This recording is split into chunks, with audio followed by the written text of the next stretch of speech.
সকাল থেকে চলছে জাকসুতে ভোট গ্রহণ। ভোট কারচুপির অভিযোগে ফজিলাতুন্নেসা হলে বন্ধ রয়েছে ভোট গ্রহণ। এছাড়াও অনিয়মের অভিযোগে প্রায় ১ ঘণ্টা বন্ধ রাখা হয় তাজউদ্দিন আহমেদ হলের ভোট গ্রহণ।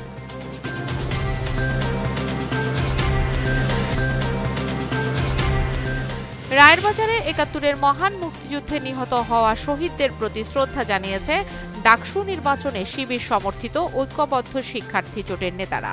এর আগে জুলাই শহীদদের গণকবরের সামনে মোনাজাতের মাধ্যমে তাদের প্যানেলের আনুষ্ঠানিক কাজ শুরুর কথা জানান।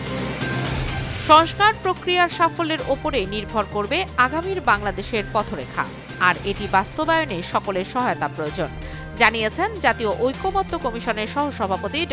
আলী রিয়াজ।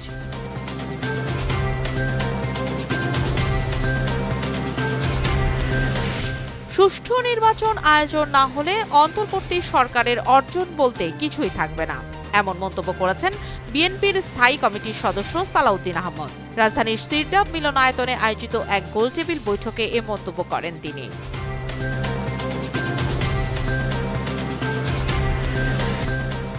ইসরায়েলি বাহিনীর হামলায় ফিলিস্তিনের অবরুদ্ধ গাজা ভূখণ্ডে একদিনে আরও অন্তত ৭২ জন বেসামরিক নাগরিক নিহত হয়েছেন। সংবাদ মাধ্যম আল জাজিরার এক প্রতিবেদনে এই তথ্য জানানো হয়।